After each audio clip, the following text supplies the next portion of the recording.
Hello, നമുക്കിന്ന് ഉടുപ്പി വിശേഷങ്ങൾ കാണാം.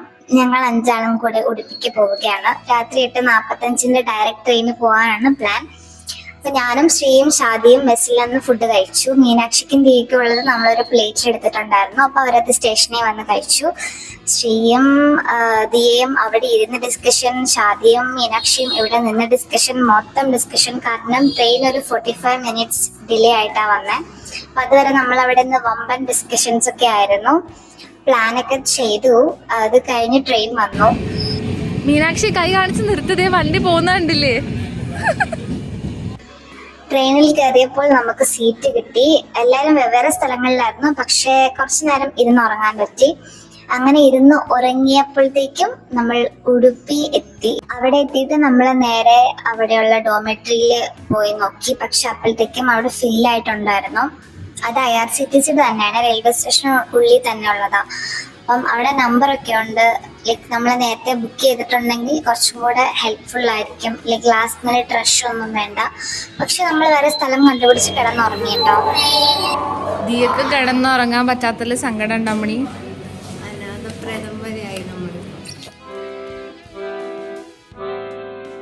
നല്ലൊരു ഉറക്കമൊക്കെ ഉറങ്ങിയിട്ട് നമ്മൾ രാവിലെ 7:30 ഒക്കെ ആയപ്പോഴത്തേക്കും ഫ്രഷ് ആയി റെഡിയായി നിൽക്കുക.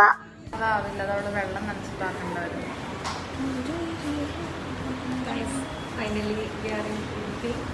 എന്നിട്ട് വീഡിയോ ആണോ?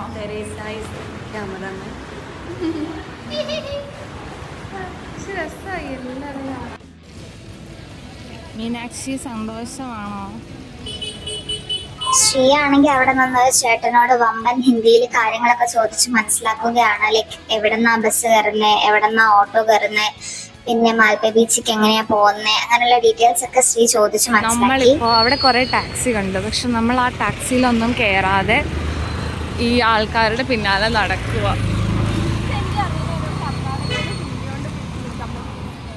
മുകളില് കുരങ്ങന്മാരുണ്ട്. നമ്മൾ കുറച്ച് നടന്നപ്പോഴത്തേക്കും ഒരു ഓട്ടോ വന്നു. ആക്ച്വലി നമ്മൾ ഓട്ടോ എവിടെ നിന്ന് എടുക്കാനെന്ന് പറഞ്ഞാൽ ഭയങ്കര ക്യൂ ആയിരുന്നു പ്രീപെയ്ഡ് ഓട്ടോ കൗണ്ടറിൽ. അപ്പൊ നമ്മൾ അവിടെ നിന്ന് എടുക്കാതെ നടന്നു തുടങ്ങി. അപ്പോഴാണ് വേറൊരു ഓട്ടോ വന്നത്. അപ്പൊ നമ്മൾ അതിൽ കയറി. അവരോട് പറഞ്ഞൊരു റെസ്റ്റോറൻറ്റിന്റെ ഫ്രണ്ടിൽ കൊണ്ട് നമ്മളെ ആക്കി. നമ്മൾ മസാല ദോശയും നെയ് റോസ്റ്റും കഴിച്ചു. പിന്നെ ചായയൊക്കെ കുടിച്ചു.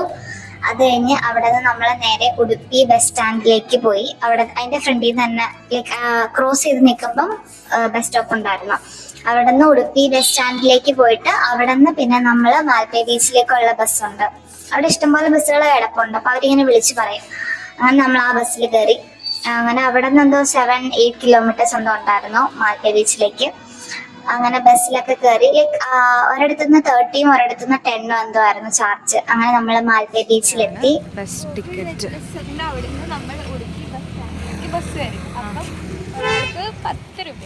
Minimum charge. അവിടുന്ന് നമ്മൾ മാൽപ്പയിലേക്ക് ഡയറക്റ്റ് ബസ് കിട്ടി. നമ്മൾ ബീച്ചിലിറങ്ങിയിട്ട് നടക്കുകയാണ്. പിന്നെ ബീച്ചിലേക്ക് പോകുന്ന വഴിക്ക് തന്നെ ഇവിടെ ഡ്രസ് ചേഞ്ച് ചെയ്യാനും പിന്നെ വാഷ്റൂം, ബാത്റൂം ഒക്കെ അവൈലബിൾ ആണ്. എല്ലാം പെയ്ഡ് ആട്ടോ. അത് കഴിഞ്ഞ് നടക്കാം. ഇവിടെ കുറെ ഡ്രസ്സ് കടകളൊക്കെ ഉണ്ട് കണ്ടോ. ബീച്ചിൽ വരുന്നവർക്ക് കുളിച്ചിട്ട് ഉടുപ്പ് മാറാം. പിന്നെ അവിടേക്കൊക്കെ ഉണ്ട്. ശ്രീ മീനാക്ഷിയുടെ പുറകിലുണ്ട്, അപ്പുറത്തുണ്ട് കണ്ടോ. ഇവിടെ ഗാന്ധിജിയുടെ ഒരു കൊത്തുപണിയുണ്ട്. ഇവിടെ കുറേ സാധനങ്ങളുണ്ട്.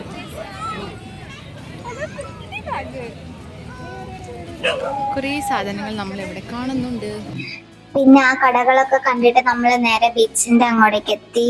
ഇവിടെ കുറെ പിള്ളേർ കളിക്കാനുണ്ട്. പിന്നെ നിറച്ച ആൾക്കാരായിരുന്നു. നിറച്ചെന്ന് പറഞ്ഞാൽ ഫുൾ ഓഫ് ആൾക്കാർ. ഈ സൈഡിൽ ആൾക്കാർ കുറവാ, പക്ഷെ ആ സൈഡിൽ നിറച്ച ആൾക്കാരുണ്ടായിരുന്നു. അപ്പൊ നമ്മള് ആൾക്കാർ കുറവുള്ള സ്ഥലത്തേക്കൂടെ ബീച്ചിന്റെ ഉള്ളിലേക്ക് നടന്ന് പോവാ. ഇവിടെ എത്തി. കുറച്ച് മുന്നൊന്ന് മഴ പൊടിഞ്ഞായിരുന്നു. അപ്പോൾ നമ്മൾ വിചാരിച്ചത് വലിയ മഴ പെയ്യുവാണ്, പക്ഷെ പെയ്തില്ല. ഞാനിവിടെ ഒരു ഒട്ടകം നടന്നു പോകുന്ന കാണിച്ചു തരാം. ഇച്ചിരി ചൂടുണ്ട് കേട്ടോ, പക്ഷെ നിറയെ ആൾക്കാർ. നിറയെന്ന് പറഞ്ഞാൽ കുറേ ആളുണ്ട്. ആക്ച്വലി ആ ഒട്ടകം കരയുകയായിരുന്നു. പക്ഷെ ചേട്ടൻ ആ ഒട്ടകത്തിനെ വലിച്ചോണ്ട് പോയി. ഇവിടെ 3-4 ഒട്ടകത്തിനെ കണ്ടു. പിന്നെ ഇവിടെ പേ ആൻഡ് യൂസ് എന്ന് എഴുതി വെച്ചേക്കുന്ന ഒരു സ്ഥലമുണ്ട്. ഇവിടെ എന്താന്ന് വെച്ചാൽ നമുക്ക് ആ കൊടയുടെ താഴത്തുള്ള കസേരകളിൽ പോയിരുന്ന് സംസാരിച്ചുകൊണ്ട് ബീച്ച് കാണാം. ഇവിടുത്തെ മണലെന്ന് പറഞ്ഞാൽ ഫോർട്ട് കൊച്ചിയിലെ അവിടുത്തെ ഒന്നും മണൽ പോലത്തെ മണലല്ല, അത് വേറെന്തോ മണൽ പോലെ പുട്ടുകൂടി നനച്ചിട്ട് വിതറിയ പോലെ ഉണ്ടായിരുന്നു. അത് കഴിഞ്ഞ് പിന്നെ നമ്മൾ ഇതിലെ നടന്ന കുറച്ച് ഷെല്ല് പറക്കി. താൽക്കാലികമായിട്ട് 3 ഷെല്ല് പറക്കി, മീനാക്ഷിയും പറക്കി.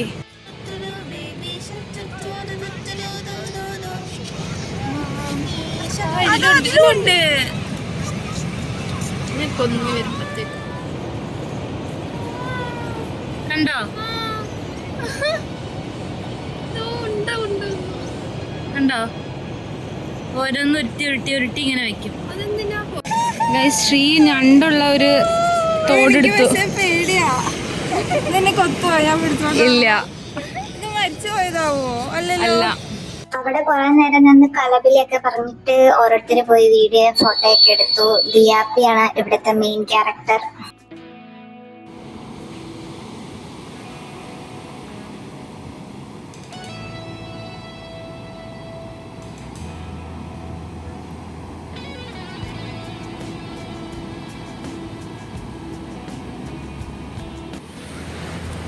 നമ്മൾ കൊറേ ഷെല്ല് കണ്ടു. നമ്മള് ഞണ്ട് മറ്റേ ഷെല്ലിനകത്ത് നമ്മൾ കപ്പിൾ ഷെല്ല് പെറുക്കിയായിരുന്നു. കൊറേ ലോക്കറ്റ് ഉണ്ടാക്കാൻ പറ്റിയ ചത്ത ഞണ്ടിനെ കണ്ടു.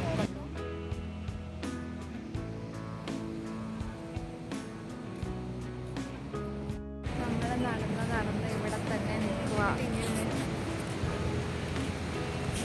എന്താ പറയാനുള്ള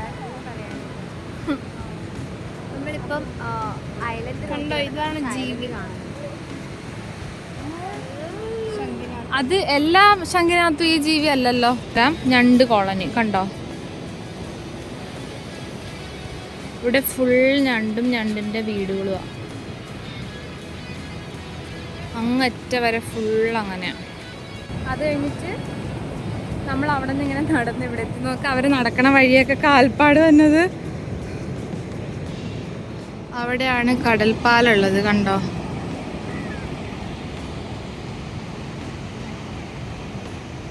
പിന്നെ ഇവിടെ ഇങ്ങനെ അപ്പുറത്തേക്ക് കടക്കാനൊരു സ്റ്റെപ്പൊക്കെ ഉണ്ട്. നമ്മളെല്ലാവരും നടന്ന് ടയേർഡായി. അപ്പം ബദാം മിൽക്കും മായും സെവനപ്പും ഒക്കെ വാങ്ങി ഇവിടെ ഒരു കടയുണ്ട്.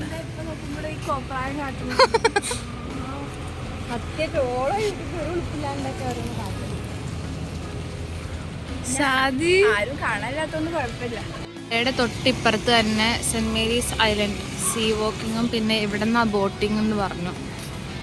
Udupi Cochin shipyard limited. നല്ല ഭംഗിയിലേ കാണാൻ. ശരിക്ക് അവിടെ നിന്ന് നോക്കുമ്പം മനുഷ്യന്മാരാന്നേ തോന്നത്തുള്ളൂ. കാണാൻ പറ്റുന്നുണ്ടോ? ഇതാണ് വഞ്ചി. ഈ ചേട്ടൻ മാത്രം എന്തോ ഈ വഞ്ചിയുടെ ഇത് നീക്കാൻ നിൽക്കുക. രസമുണ്ട്. അവരവിടെ വീഡിയോ എടുക്കുക, നമ്മൾ എങ്ങോട്ടെങ്കിലും കൂടെ നടക്കും. എനിക്ക് തോന്നുന്നു നമ്മൾ ബോട്ട് എടുത്തിട്ട് സെൻറ്റ് മേരീസ് ഐലൻഡിലേക്ക് പോകാനായിരിക്കും. വന്നപ്പം വെയിലില്ലായിരുന്നെങ്കിലും സഹിക്കാൻ പറ്റാത്ത വെയിലും ചൂടും അല്ലേ മീനാക്ഷി? ടയേർഡായി. കണ്ടില്ലേ മീനുവിൻ്റെ മോന്താ.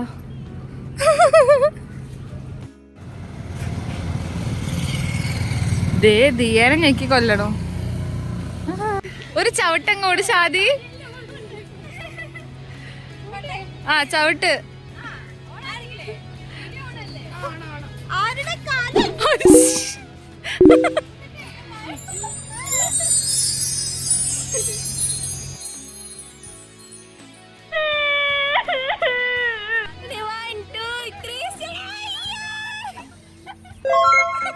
ഇവിടെ ഒരു ആളുണ്ട്. ഇതാരാ മീനാക്ഷി?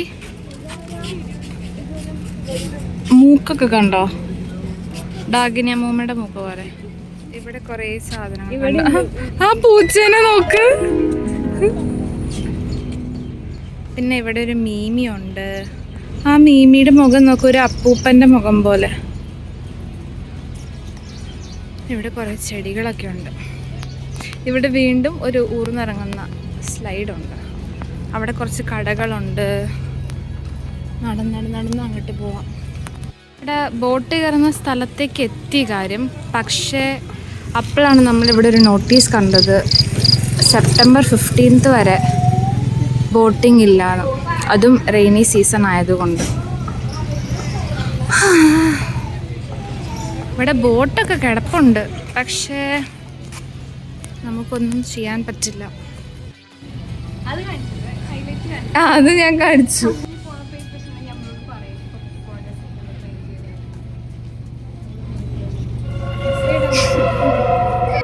ബാക്ക്ഗ്രൗണ്ടിൽ സെൻറ് മേരീസ് ഐലൻഡിൻ്റെ ബാനറുണ്ട്, പക്ഷേ ഐലൻഡ് വേറെ എവിടെയാണ്. അങ്ങോട്ട് പോകാനുള്ള ബോട്ട് ഇവിടെ ഉണ്ട്, പക്ഷെ അത് സെപ്റ്റംബർ 15 ശേഷമേ ഓടത്തുള്ളൂ. എല്ലാവരും സങ്കടപ്പെട്ടിരിക്കുന്ന കാണുന്നുണ്ട് നിങ്ങൾ. അങ്ങനെ സെന്റ് മേരീസ് ഐലൻഡ് സ്വപ്നം കണ്ടു വന്ന ഞങ്ങൾ വളരെ വേദനയോടെ ആ നഗ്ന സത്യം തിരിച്ചറിഞ്ഞു. നമുക്ക് സെപ്റ്റംബർ 15 വരെ അങ്ങോട്ട് പോകാൻ പറ്റില്ല എന്ന്. പക്ഷേ ഷാദിയും ശ്രീയും ദിയയും കൂടെ കടൽപ്പാലത്തിൽ കൂടെ നടന്ന് അങ്ങറ്റം വരെ പോവാന്ന് പറഞ്ഞു. പക്ഷെ ഞാനും മീനാക്ഷിയും പോയില്ല, നമ്മൾ അവിടെ തന്നെ ഇരുന്നേച്ചു.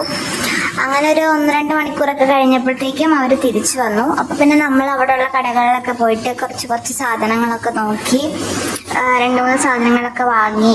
അത് കഴിഞ്ഞ് നമ്മൾ ബീച്ചിൽ കൂടെ തന്നെയല്ല, ഇപ്പുറത്തെ റോഡുണ്ട്, ആ റോഡിൽ കൂടെ ആട്ടോ തിരിച്ചു പോയത്. കാരണം ബീച്ചിൽ കൂടെ പിന്നെയും നടക്കാൻ നമ്മളെ കൊണ്ടാവില്ലായിരുന്നു. അപ്പോഴേക്കും നല്ല വെയിലുമായി.